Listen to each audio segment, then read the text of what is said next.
Amongst all my patients, there were none who excited my sense of curiosity like Miss Florence Kusek.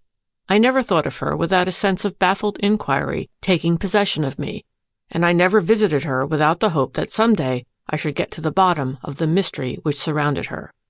Miss Kusek was a young and handsome woman. She possessed to all appearance superabundant health. Her energies were extraordinary, and her life completely out of the common. She lived alone in a large house in Kensington Court Gardens, kept a good staff of servants, and went much into society. Her beauty, her sprightliness, her wealth, and above all her extraordinary life caused her to be much talked about. As one glanced at this handsome girl, with her slender figure, her eyes of darkest blue, her raven black hair and clear complexion, it was almost impossible to believe that she was a power in the police courts, and highly respected by every detective in Scotland Yard. I shall never forget my first visit to Miss Kusek. I had been asked by a brother doctor to see her in his absence. Strong as she was subject to periodical and very acute nervous attacks. When I entered her house, she came up to me eagerly. "Pray do not ask me too many questions or look too curious, Dr. Lonsdale," she said. "I know well that my whole condition is abnormal, but believe me, I am forced to do what I do." "What is that?" I inquired. "You see before you," she continued with emphasis, "the most acute and I believe successful lady detective in the whole of London." "Why do you lead such an extraordinary life?" I asked. "To me the life is fraught with the very deepest interest," she answered. "In any case," and now the color faded from her cheeks, and her eyes grew full of emotion, "I have no choice. I am under a promise which I must fulfill. There are times, however, when I need help. Such help as you, for instance, can give me. I have never seen you before, but I like your face. If the time should ever come, will you give me your assistance?" I asked her a few more questions and finally agreed to do what she wished. From that hour, Miss Kusek and I became the staunchest friends. She constantly invited me to her house, introduced me to her friends, and gave me her confidence to a marvelous extent. On my first visit, I noticed in her study 2 enormous brazen bulldogs. They were splendidly cast and made a striking feature in the arrangements of the room. But I did not pay them any special attention until she happened to mention that there was a story, and a strange one, in connection with them. "But for these dogs," she said, "and the mystery attached to them, I should not be the woman I am, nor would my life be set apart for the performance of duties at once Herculean and ghastly." When she said these words, her face once more turned pale, and her eyes flashed with an ominous fire. On a certain afternoon in November 1894, I received a telegram from Miss Kusek, asking me to put aside all other work and to go to her at once. Handing my patients over to the care of my partner, I started for her house. I found her in her study and alone. She came up to me holding a newspaper in her hand. "Do you see this?" she asked. As she spoke, she pointed to the agony column. The following words met my eyes: "Send more sand and charcoal dust. Core and mold ready for casting. Joshua Linklater." I read these curious words twice, then glanced at the eager face of the young girl. "I have been waiting for this," she said in a tone of triumph. "But what can it mean?" I said. "Core and mold ready for casting?" She folded up the paper and laid it deliberately on the table. "I thought that Joshua Linklater would say something of the kind," she continued. "I have been watching for a similar advertisement in all the dailies for the last 3 weeks. This may be of the utmost importance." "Will you explain?" I said. "I may never have to explain, or, on the other hand, I may," she answered.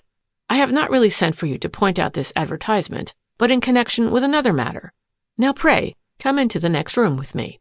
She led me into a prettily and luxuriously furnished boudoir on the same floor.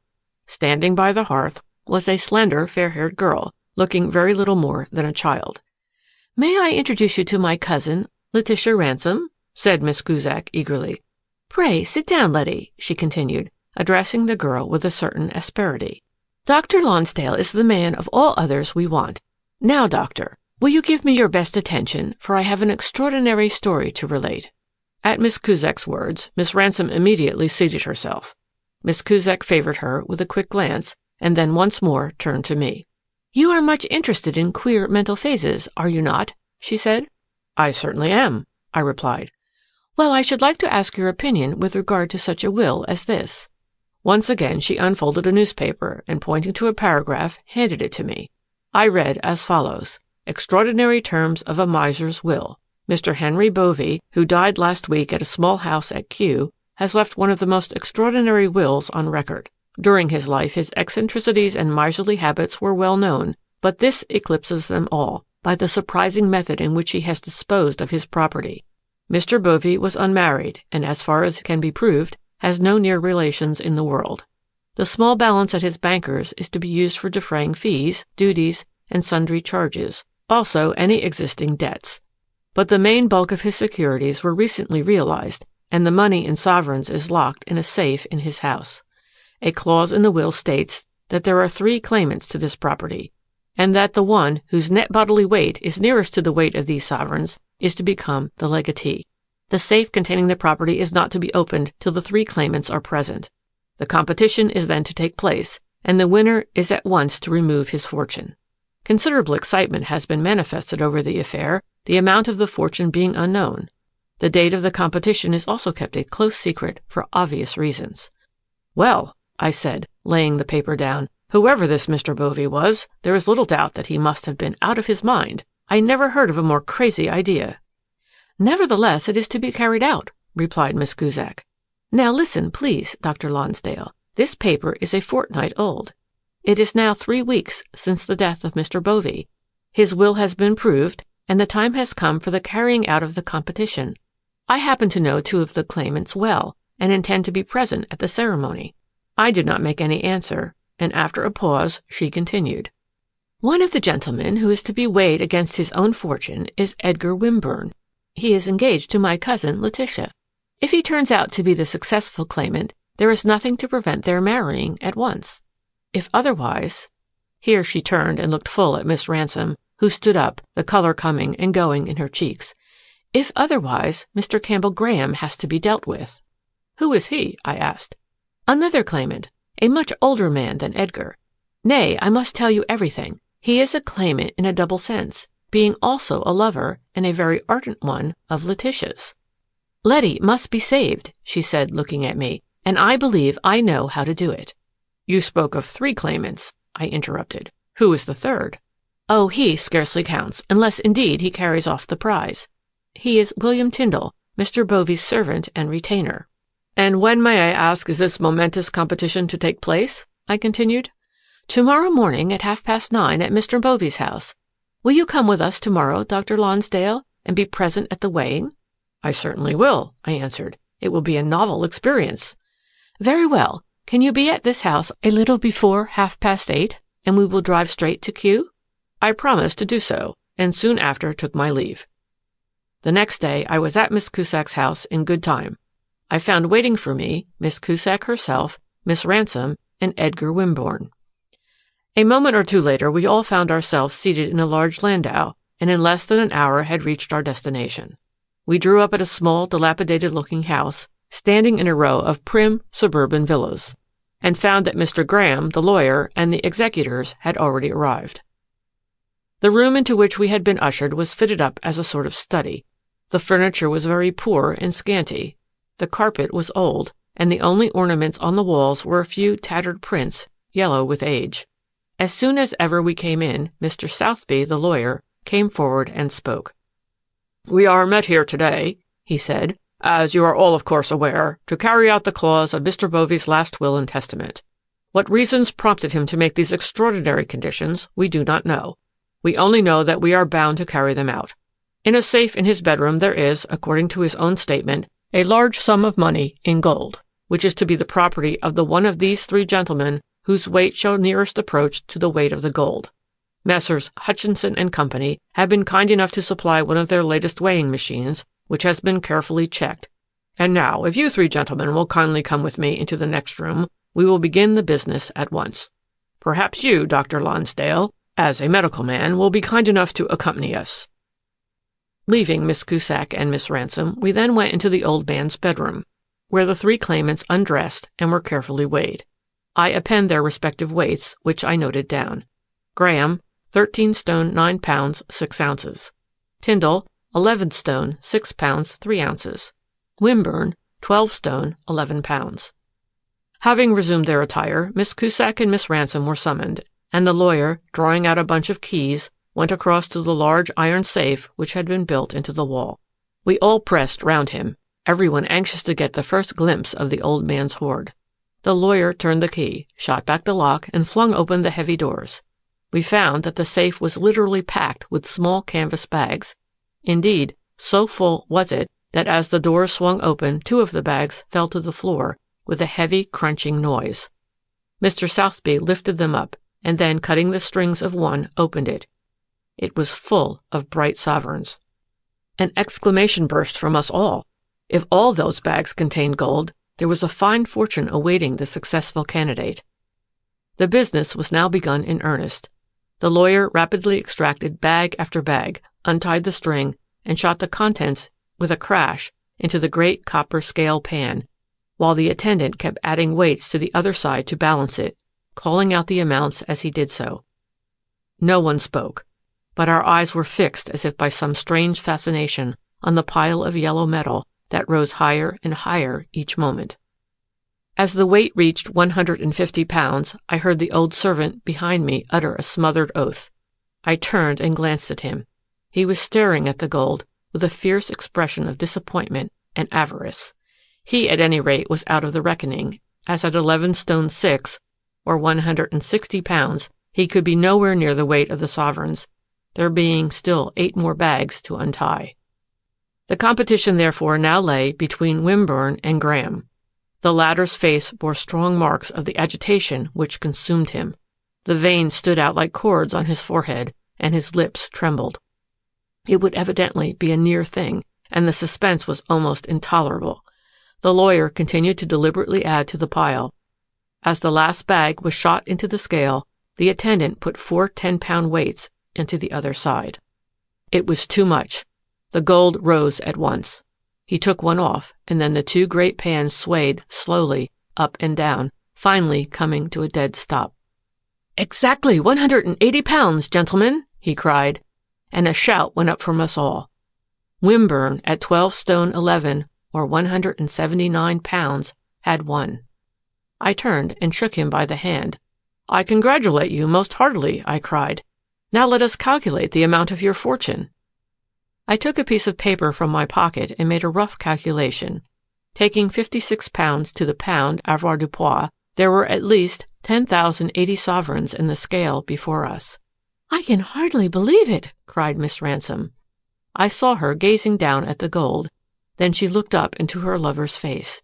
"Is it true?" she said, panting as she spoke. "Yes, it is true," he answered. Then he dropped his voice. "It removes all difficulties," I heard him whisper to her. Her eyes filled with tears, and she turned aside to conceal her emotion. "There is no doubt whatever as to your ownership of this money, Mr. Wimburn," said the lawyer.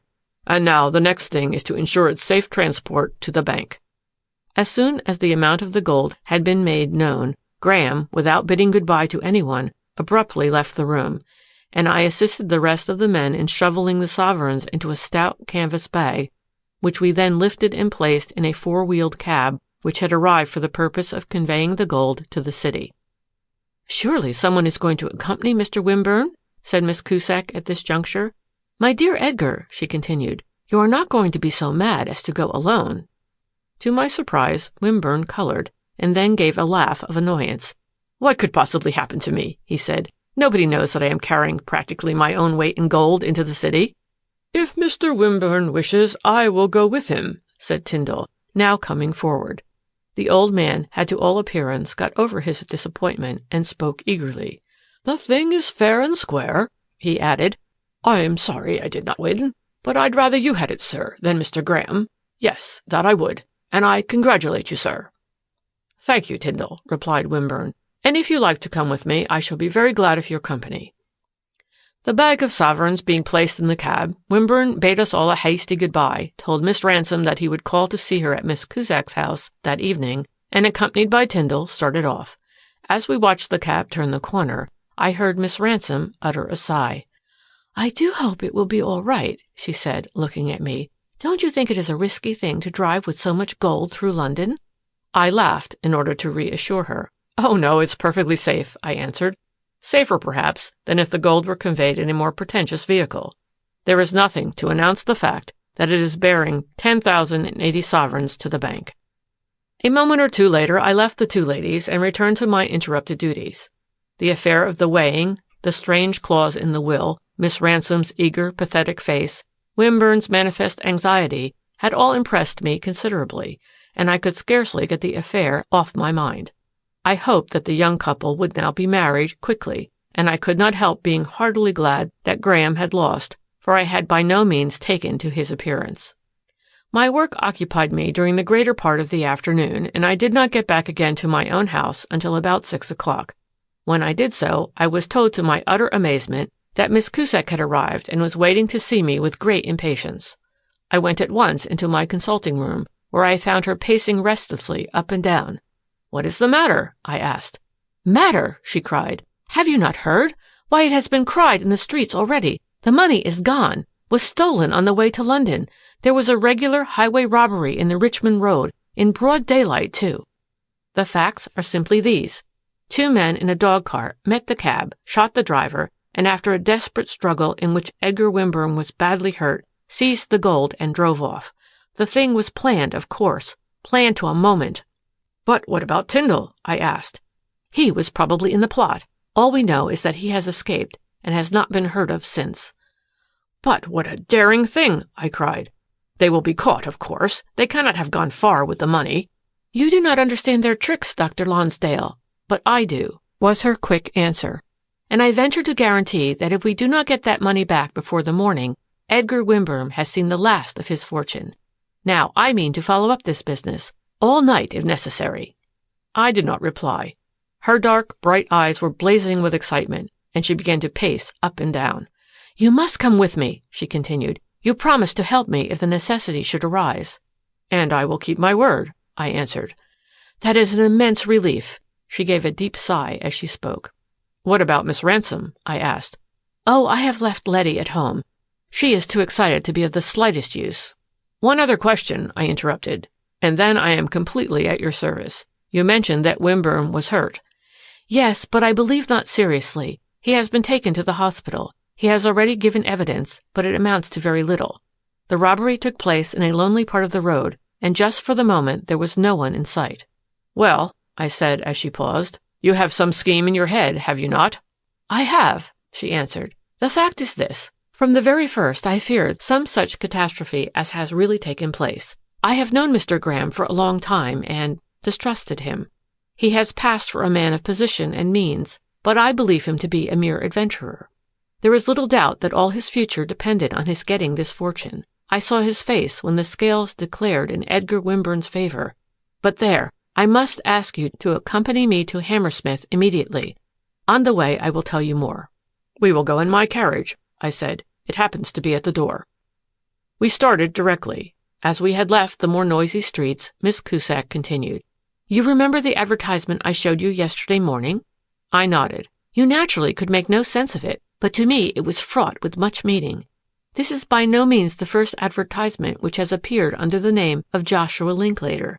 I have observed similar advertisements, and all, strange to say, in connection with founders' work, appearing at intervals in the big dailies for the last 4 or 5 months. But my attention was never specially directed to them until a circumstance occurred of which I am about to tell you." "What is that?" I asked.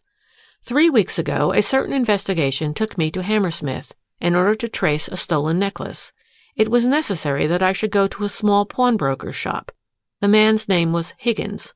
In my queer work, Dr. Lonsdale, I employ many disguises. That night, dressed quietly as a domestic servant on our evening out, I entered the pawnbroker's. I wore a thick veil and a plainly trimmed hat. I entered one of the little boxes where one stands to pawn goods and waited for the man to appear. For the moment he was engaged, and looking through a small window in the door, I saw to my astonishment that the pawnbroker was in earnest conversation with no less a person than Mr. Campbell Graham. This was the last place I should have expected to see Mr. Graham in, and I immediately used both my eyes and ears. I heard the pawnbroker address him as Linklater. Immediately the memory of the advertisements under that name flashed through my brain. From the attitude of the 2 men there was little doubt that they were discussing a matter of the utmost importance, and as Mr. Graham, alias Linklater, was leaving the shop, I distinctly overheard the following words. In all probability, Bovey will die tonight. I may or may not be successful, but in order to insure against loss, we must be prepared. It is not safe for me to come here often. Look out for the advertisement. It will be in the agony column. I naturally thought such words very strange, and when I heard of Mr. Bovey's death and read an account of the queer will, it seemed to me that I began to see daylight. It was also my business to look out for the advertisement, and when I saw it yesterday morning, you may well imagine that my keenest suspicions were aroused. I immediately suspected foul play, but could do nothing except watch and await events. Directly I heard the details of the robbery, I wired to the inspector at Hammersmith to have Higgins' house watched. You remember that Mr. Wimburn left Q in the cab at 10 o'clock. The robbery must therefore have taken place sometime about 10:20. The news reached me shortly after 11, and my wire was sent off about 11:15. I mention these hours, as much may turn upon them. Just before I came to you, I received a wire from the police station containing startling news. This was sent off about 5:30. Here, you had better read it. As she spoke, she took a telegram from her pocket and handed it to me. I glanced over the words it contained. Just heard that cart was seen at Higgins this morning. Man and assistant arrested on suspicion. House searched. No gold there. Please come down at once. So they have bolted with it? I said. That we shall see, was her reply. Shortly afterwards, we arrived at the police station. The inspector was waiting for us and took us at once into a private room. I am glad you were able to come, Miss Kusek, he said, bowing with great respect to the handsome girl. Pray, tell me what you have done, she answered. There is not a moment to spare. When I received your wire, he said, I immediately placed a man on duty to watch Higgins' shop. But evidently before I did this, the cart must have arrived and gone. The news with regard to the cart being seen outside Higgins' shop did not reach me till 4:30. On receiving it, I immediately arrested both Higgins and his assistant, and we searched the house from attic to cellar, but have found no gold whatever. There is little doubt that the pawnbroker received the gold and has already removed it to another quarter. Did you find a furnace in the basement? Suddenly asked Miss Kusek. We did, he replied in some astonishment. But why do you ask? To my surprise, Miss Kusek took out of her pocket the advertisement which she had shown me that morning and handed it to the inspector. The man read the queer words aloud in a slow and wondering voice. Send more sand and charcoal dust. Core and mold ready for casting. Joshua Linklater. I can make nothing of it, miss, he said, glancing at Miss Kusek. These words seem to me to have something to do with Founder's work. I believe they have, was her eager reply. It is also highly probable that they have something to do with the furnace in the basement of Higgins' shop. I do not know what you are talking about, miss, but you have something at the back of your head which does not appear. I have, she answered, and in order to confirm certain suspicions, I wish to search the house. But the place has just been searched by us, was the man's almost testy answer. It is impossible that a mass of gold should be there and be overlooked. Every square inch of space has been accounted for. Who is in the house now? No one. The place is locked up and one of our men is on duty. What size is the furnace? Unusually large, was the inspector's answer. Miss Kusek gave a smile which almost immediately vanished. We are wasting time, she said. Let us go there immediately. I must do so, of course, if nothing else will satisfy you, miss, but I assure you— Oh, don't let us waste any more time in arguing, said Miss Kusek, her impatience now getting the better of her. I have a reason for what I do, and must visit the pawnbrokers immediately. The man hesitated no longer, but took a bunch of keys down from the wall. A blaze of light from a public-house guided us to the pawnbrokers, which bore the well-known sign, the 3 golden balls. These were just visible through the fog above us. The inspector nodded to the man on duty, and unlocking the door, we entered a narrow passage into which the swing doors of several smaller compartments opened. The inspector struck a match, and lighting the lantern, looked at Miss Kusek as much to say, What do you propose to do now? Take me to the room where the furnace is, said the lady. Come this way, he replied. We turned at once in the direction of the stairs which led to the basement, and entered a room on the right. At the further end was an open range which had evidently been enlarged in order to allow the consumption of a great quantity of fuel, and upon it now stood an iron vessel shaped as a chemist's crucible. Considerable heat still radiated from it. Miss Kusek peered inside. Then she slowly commenced raking out the ashes with an iron rod, examining them closely and turning them over and over. 2 or 3 white fragments she examined with peculiar care. "One thing at least is abundantly clear," she said at last. "Gold has been melted here, and within a very short time. Whether it was the sovereigns or not, we have yet to discover." "But surely, Miss Kusek," said the inspector, "no one would be rash enough to destroy sovereigns." "I am thinking of Joshua Linklater's advertisement," she said. "Send more sand and charcoal dust. This," she continued, once more examining the white fragments, "is undoubtedly sand." She said nothing further, but went back to the ground floor and now commenced a systematic search on her own account. At last we reached the top floor, where the pawnbroker and his assistant had evidently slept. Here Miss Kusek walked at once to the window and flung it open. She gazed out for a minute and then turned to face us. Her eyes looked brighter than ever, and a certain smile played about her face. "Well, miss," said the police inspector, "we have now searched the whole house, and I hope you are satisfied." "I am," she replied. "The gold is not here, miss." "We will see," she said. As she spoke, she turned once more and bent slightly out, as if to look down through the murky air at the street below. The inspector gave an impatient exclamation. "If you have quite finished, miss, we must return to the station," he said. "I am expecting some men from Scotland Yard to go into this affair." "I do not think they will have much to do," she answered, "except, indeed, to arrest the criminal." As she spoke, she leant a little further out of the window, and then, withdrawing her head, said quietly, "Yes, we may as well go back now. I have quite finished. Things are exactly as I expected to find them. We can take the gold away with us." Both the inspector and I stared at her in utter amazement. "What do you mean, Miss Kusek?" I cried. "What I say," she answered, and now she gave a light laugh. "The gold is here, close to us. We have only to take it away. Come," she added, "look out, both of you. Why, you are both gazing at it." I glanced round in utter astonishment. My expression of face was reproduced in that of the inspector's. "Look," she said, "what do you call that?" As she spoke, she pointed to the sign that hung outside, the sign of the 3 balls. "Lean out and feel that lower ball," she said to the inspector.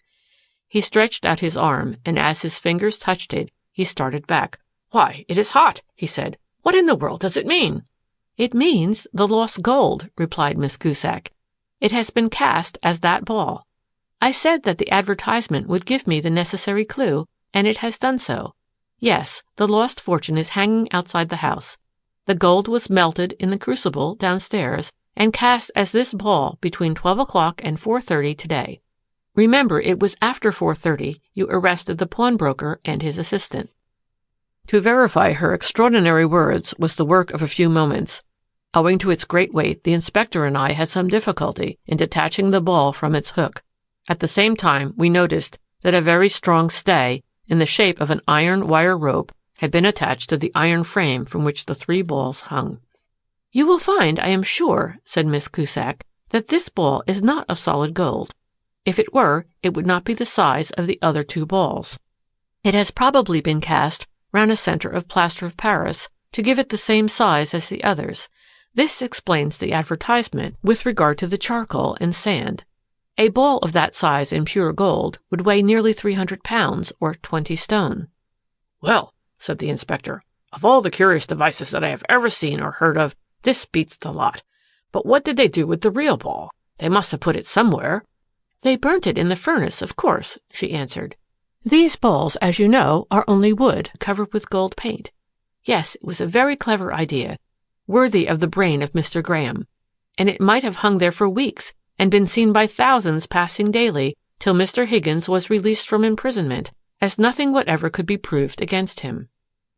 Owing to Miss Kusek's testimony, Graham was arrested that night, and finding that circumstances were dead against him, he confessed the whole. For long years he was one of a gang of coiners, but managed to pass as a gentleman of position. He knew old Bovey well, and had heard him speak of the curious will he had made.